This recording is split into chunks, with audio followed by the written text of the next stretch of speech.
اللهم صل على سيدنا محمد يا رب صل وسلم دائما ابدا على حبيبي.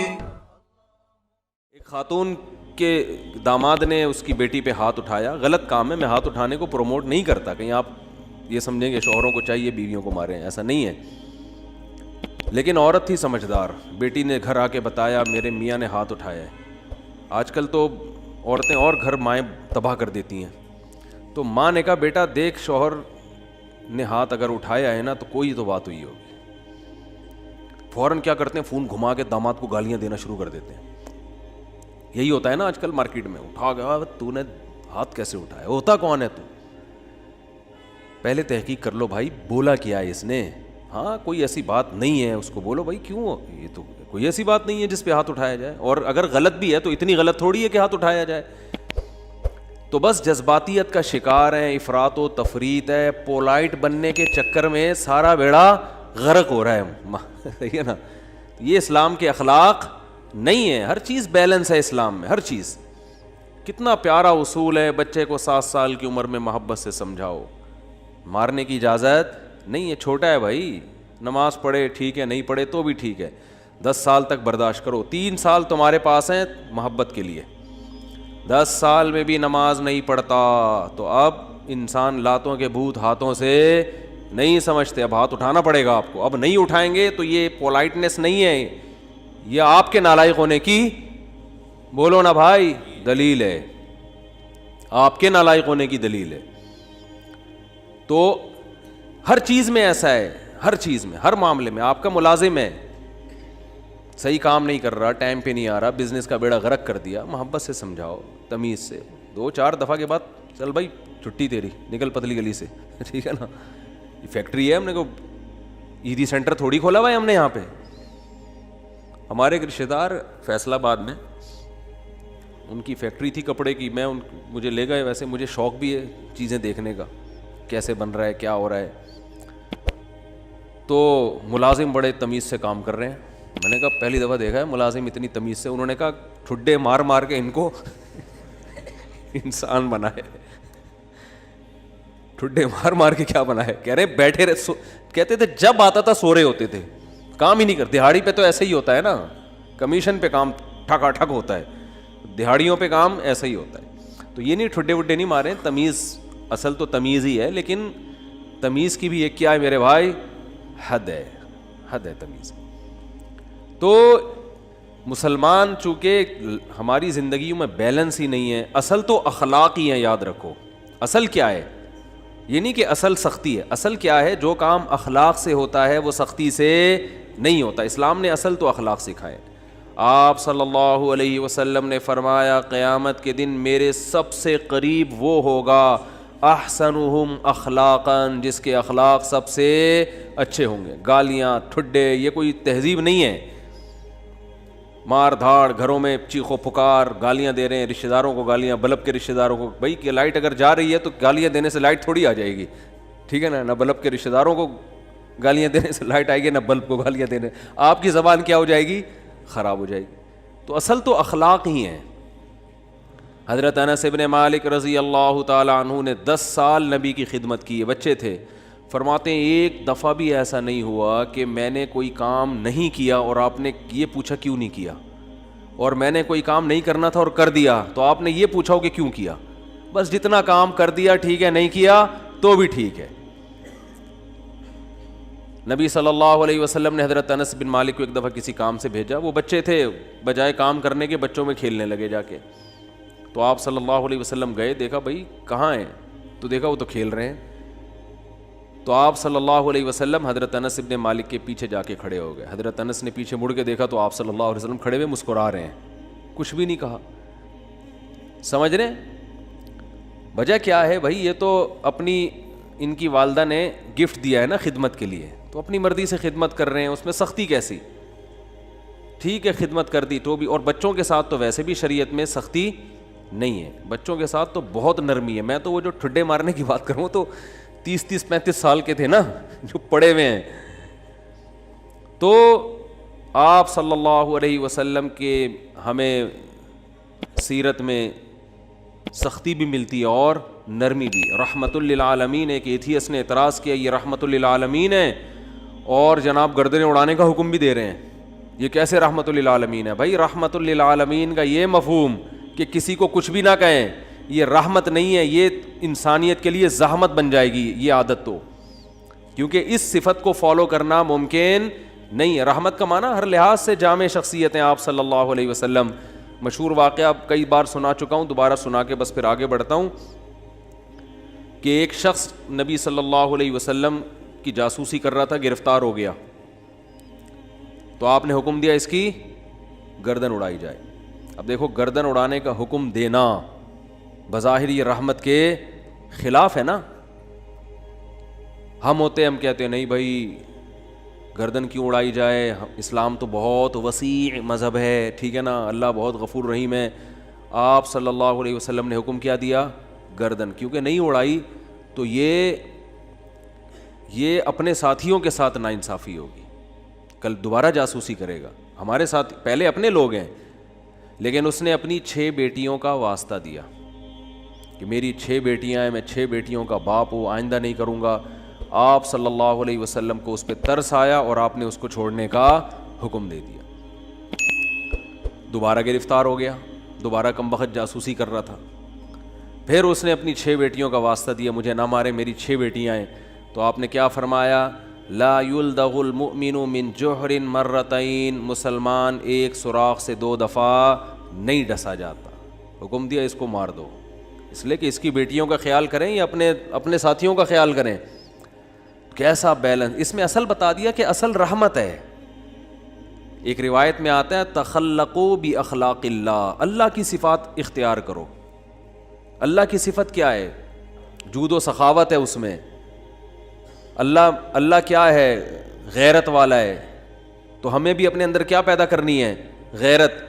تو اللہ کی صفت یہ ہے کہ قرآن حدیث میں آتا ہے کہ جب اللہ نے اس کائنات کو بنایا تو آئندہ کن اصولوں پہ یہ کائنات چلے گی, وہ اصول اللہ نے پہلے لکھ دیے. جب کوئی ملک وجود میں آتا ہے تو آئین پہلے بنتا ہے نا. کیا ہو گیا بھائی جان؟ آئین پہلے بنتا ہے, اس کے بعد اس آئین کے تحت قانون وضع ہوتے ہیں. تو اللہ نے سب سے پہلے جو چیز پیدا کی وہ قلم. حدیث میں یہ ہمیں سمجھانے کے لیے مثالیں دی گئی ہیں. اول ما خلق اللہ القلم, سب سے پہلی چیز جو اللہ نے پیدا کی وہ کیا ہے؟ قلم. کائنات کو بنانے کے بعد, تاکہ جو کائنات جن اصولوں پہ چلے گی نا وہ اصول, وہ آئین پہلے سے طے ہو جائیں کہ اس آئین کے تحت چلے گی. اور اللہ نے سب سے پہلی چیز قلم بنا کے اسے حکم دیا لکھ. ٹھیک ہے نا, کیا حکم دیا؟ بولو نا, لکھ. تو پہلا اصول لکھا سبقت رحمتی علی غضبی, میری رحمت میرے غصے پر غالب رہے گی. کیا پیاری بات اللہ نے ہم لوگوں کے لیے لکھ دی, جس کی وجہ سے آج ہم بچے ہوئے ہیں. یعنی جہاں غصے اور رحمت میں ٹکراؤ ہوگا تو رحمت کیا ہوگی؟ رحمت کا گراف ہمیشہ اوپر رہے گا. اللہ یہ بھی لکھ سکتے تھے کہ میرا جو غضب ہے وہ ہوگا ہی نہیں, میرا غضب ہوگا ہی نہیں, ہمیشہ کیا رہے گی؟ رحمت. رحمت ہی رحمت کے اصول پہ چلے گی, غضب نہیں ہوگا. تو پھر لوگ پیغمبروں کی نہیں مانتے. قوم عاد, قوم سمود تباہ نہ ہوتی, قوم لوط تباہ نہ ہوتی, فرعون سمندر میں غرق نہ ہوتا پانی میں اور آگ میں نہ جلتا اور جہنم نہ ہوتی. تو اللہ نے یہ نہیں لکھا کہ میرا غضب ہوگا ہی نہیں, بلکہ اللہ نے لکھا کہ غضب بھی ہوگا, رحمت بھی. لیکن رحمت اور غضب میں جب ٹکراؤ ہوگا نا تو رحمت کو کیا کروں گا؟ غالب کروں گا. جیسے کوئی گناہگار جب توبہ کرتا ہے تو اس کی توبہ کا تقاضا ہے کہ معاف کیا جائے, سابقہ گناہوں کا تقاضا ہے کہ معاف نہ کیا جائے. تو جب ٹکراؤ ہوگا تو رحمت کو اللہ کیا کر دیں گے؟ غالب کر دیں گے. رحمت کو اللہ ہمیشہ غالب کریں گے. تو یہی نبی صلی اللہ علیہ وسلم کی بھی صفت کہ جب رحمت اور غضب میں ٹکراؤ ہوتا تو آپ صلی اللہ علیہ وسلم کی صفت رحمت کیا ہوتی؟ ہمیشہ غالب ہوتی. اس کی بہت ساری مثالیں ہیں. مشرکین مکہ نے کتنا ستایا. جب مکہ فتح ہوا تو آپ نے فرمایا لا تثریب علیکم الیوم, سب کو معاف کر دیا, ضرورت نہیں ہے تلوار چلانے کی. بھائی اب ان کو قتل کر کے کیا ملے گا ہمیں, ضرورت نہیں ہے. جو اللہ نے ہمیں غلبہ دینا تھا وہ دے دیا ہے. تو نہیں تلوار چلائی آپ صلی اللہ علیہ وسلم نے, بلکہ مشرکین کے جو سردار تھے ان کو الگ سے عزت دی آپ صلی اللہ علیہ وسلم نے. لیکن جہاں یہ جو جاسوس پکڑا گیا تو اس میں بھی معافی مانگی, 6 بیٹیوں کا حوالہ دیا. جب 6 بیٹیوں کا حوالہ دیا تو بیٹیاں ہونا اس کی علامت ہے کہ باپ پہ کیا کیا جائے, رحم. بیٹیوں کا کون پوچھے گا بعد میں. جاسوس ہونا اس کا تقاضا کرتا ہے کہ گردن اڑائی جائے. تو یہاں بھی رحمت اور غضب کیا ہو رہے ہیں, بولو بھائی, ٹکرا رہے ہیں. اس لیے آپ صلی اللہ علیہ وسلم نے کیا حکم دیا, چھوڑ دو. بیٹیوں کا واسطہ دے رہا ہے. دوبارہ جب پکڑا گیا ہے تو اب بھی اگر چھوڑنے کا حکم دے دیا جاتا تو اس کا مطلب صفت غضب ہے ہی نہیں. اور یہ بہت خطرناک چیز ہے کہ آپ کے اندر غضب کی اور انتقام کی صفت ہی ختم ہو جائے, انتقام لیس ہو جائیں. اس کا مطلب آپ قوم کے لیڈر نہیں بن سکتے, آپ قوم کو گائیڈ نہیں کر سکتے, آپ قوم خود بھی ڈوبو گے, قوم کو بھی ڈبو دو گے, آپ برباد ہو جاؤ گے. تو میں یہ اتنی ڈیٹیل میں اس لیے بیان کر رہا ہوں کہ یہی چیز ہمیں بھی اپنانے کی ضرورت ہے. اصل پیار ہے, اصل محبت ہے, اصل رحمت ہے, اس کو غالب رکھنا ہے ہمیشہ. لیکن انتقام لیس بولو نہیں بن جانا, غضب لیس بولتے کیوں نہیں, کیا ہو گیا, نہیں بننا ہے. ایسا نہیں ہو جانا کہ اتنے میٹھے کے جو بھی چائے نگل لے کھا کے. تو یہ جو علماء پہ لوگ اعتراض کرتے ہیں وہ یوں نہیں کیا تو ان کو غصہ کیوں آ گیا, کھڑے کھڑے سنا کیوں دی, یہ تو بھائی آدمی ہے, روٹی کھائیں گے تو غصہ آئے گا. اور اگر اتنے میٹھے کہ جو بھی جو مرضی کرتا رہے غصہ ہی نہ آئے تو ایسا نہیں ہوتا. پیغمبروں کو نہیں غصہ آیا. حضرت موسیٰ علیہ السلام کلیم اللہ, صحیح ہے نا, ان کا جلال کیا تھا, مشہور تھا, کلیم اللہ تھے. کیسا جلال کے واقعات ہیں. حدیث میں آتا ہے کہ موت کا فرشتہ حضرت موسیٰ علیہ السلام کے پاس آیا انسانی شکل میں. حضرت موسیٰ نے پوچھا کیسے آنا ہوا, ٹھیک ہے, کہا موت کا فرشتہ ہوں, آپ کی روح قبض کرنے آیا ہوں. حضرت موسیٰ نے ایک کھینچ کے تھپڑ لگا, اتنی زور سے مارا ان کی آنکھ نکل کے گر گئی نیچے. وہ اللہ کے پاس گئے, اللہ اپنے کس بندے کے پاس بھیجا ہے تو نے مجھے, ہے بھائی. پتہ نہیں حضرت موسیٰ کو غصہ کس بات پر آیا, اسٹائل ان کا ایسا ہوگا, ہے بھائی, یا کیا وجہ, وہ تو حضرت موسیٰ ہی جانتے ہیں. ظاہر ہے پیغمبروں کو ناحق غصہ نہیں آتا, لیکن اللہ بس ایک حضرت موسیٰ کی جو جلالی صفت ہے نا اس کا اظہار کرنا چاہتے تھے کہ دشمنوں کو کہ ان سے بچ کے رہو, ٹھیک ہے. انہوں فرشتے کے تھپڑ لگا دیا, تھوڑا سا احتیاط رکھو ان سے. تو اصل کیا ہے میرے بھائی, اصل محبت ہے. یہ میں اس لیے بتا رہا ہوں کہ بعض لوگ الٹی کوالٹی ہوتی ہے ان کے اندر. اصل غصہ ہے, جب دیکھ لیں غصہ جاری نہیں ہو رہا تو پھر تمیز پہ آ جاتے ہیں وہ, ٹھیک ہے نا.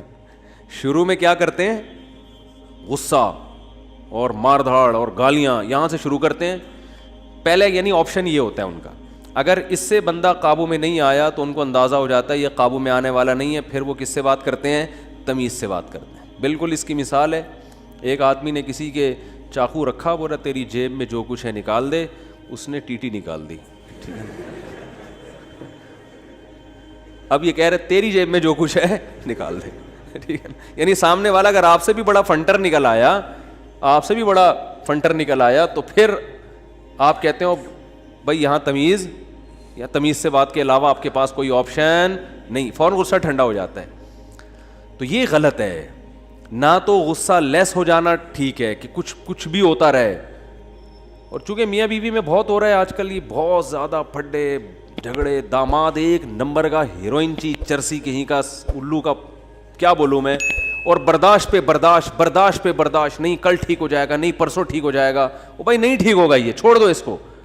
نہیں جی اللہ کی رحمت بہت بڑی ہے, ہو سکتا ہے ٹھیک ہو جائے. بھائی اللہ کی رحمت بڑی ہے اس کا یہ مطلب ہے ہی نہیں. اس کا مطلب ہے کہ چھوڑ دو تو اللہ کی رحمت بڑی ہے, کوئی دوسرا دلا دے گا اللہ.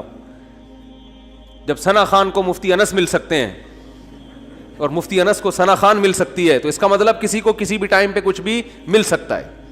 دو انتہائیں ہیں نا, ایک مولوی اور ایکٹریس کی آپس میں شادی ہو گئی, تو اس کا مطلب کسی کی کسی بھی ٹائم پہ کسی پہ بھی شادی ہو سکتی ہے. رشتوں کی کمی مارکیٹ میں نہیں ہے.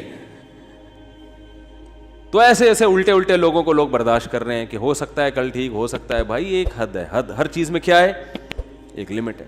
اولاد بگڑی ہوئی ہوتی ہے, میں والدین کو کہتا ہوں بھائی اپنے بیٹے کو ایک حد تک تربیت کرو, نہیں آ رہا نا قابو میں, نکلو. بولو پتلی گری سے سامان گھر سے اٹھا کے کیا کرو, نکلو. زیادہ نہیں بدماشی ہے, تیرے باپ کا گھر ہے, تیرا گھر نہیں ہے. ہاں سارے 100% درست نہیں ہوتی اولادیں, کچھ تو باپ کو بھی برداشت کرنا پڑتا ہے اولاد کی خاطر, لیکن وہ بھی ایک حد ہے نا, حد سے زیادہ تھوڑی ہوتا ہے, حد سے زیادہ نہیں ہوتی کوئی بھی چیز. پھر اس میں ایک اصول یہ بھی ہے کہ یہ دیکھا جائے گا بڑا نقصان کس میں. لوگ کہتے ہیں اگر تعلق ختم کیا تو یہ ہو جائے گا, یہ ہو جائے گا. بھائی تعلق ختم کیا تو یہ ہو جائے گا, نہیں کیا تو یہ ہو جائے گا, تو دونوں میں پلس مائنس کیا کرو کہ زیادہ نقصان کس میں. ہمیشہ اس اصول پہ زندگی گزرتی ہے. یاد رکھو دنیا میں سارے فائدے کی چیزیں کبھی بھی حاصل نہیں ہوتی, ہر کام کے کچھ سائیڈ افیکٹ ہوتے ہیں. عقل مند آدمی یہ دیکھتا ہے کہ سائیڈ افیکٹ زیادہ ہیں یا اس کے بینیفٹس زیادہ ہیں. اس اصول پہ زندگی گزاری جاتی ہے. اگر اس اصول پہ زندگی نہیں گزارو گے ساری زندگی کبھی کوئی فیصلہ آپ سے ہوگا ہی نہیں. سمجھ رہے ہو کہ نہیں سمجھ رہے؟ ساری زندگی کنفیوز رہو گے اور کبھی کوئی فیصلہ آپ سے ہوگا ہی نہیں. ہمیشہ اس اصول پہ زندگی گزرتی ہے کہ یہ کام کرنے میں بھی نقصان, نہ کرنے میں بھی, کرنے میں زیادہ یا نہ کرنے میں زیادہ. اس کو پلس مائنس کر کے فوراً رپورٹ مارکیٹ میں لایا کرو, ٹھیک ہے نا, اور رپورٹ خود تیار کرو, کرنا ہے بھائی کہ یہ سائیڈ افیکٹ ہیں اس کے, تو یہ برداشت کریں گے. جیسے اینٹی بائیوٹک ہے, کچھ سائیڈ افیکٹ ہوتے ہیں, اب ہوتے ہیں تو ہوتے رہیں, کیا خیال ہے؟ تو میں یہ عرض کر رہا تھا کہ اللہ تعالیٰ کا کیا اصول ہے. اللہ تعالیٰ نے بھی کتنی بڑی اللہ کی رحمت, لیکن اللہ نے اس کا ایک اصول اور ضابطہ بنا دیا کہ آخرت میں اس کو نہیں بخشوں گا جو مجھے نہیں مانے گا یا میرے ساتھ شرک کرے گا, کچھ بھی ہو جائے, چاہے پیغمبر کی سفارش کیوں نہ آ جائے, بلکہ پیغمبر پر پابندی لگا دوں گا کہ آپ کو ان کی سفارش کی اجازت نہیں ہے. یہ بہت بھائی, اس سے پتہ چلتا ہے ایمان بہت بڑی نعمت ہے. آج مسلم گھرانوں میں بات بات پر ایمان سے ہاتھ دھو بیٹھے.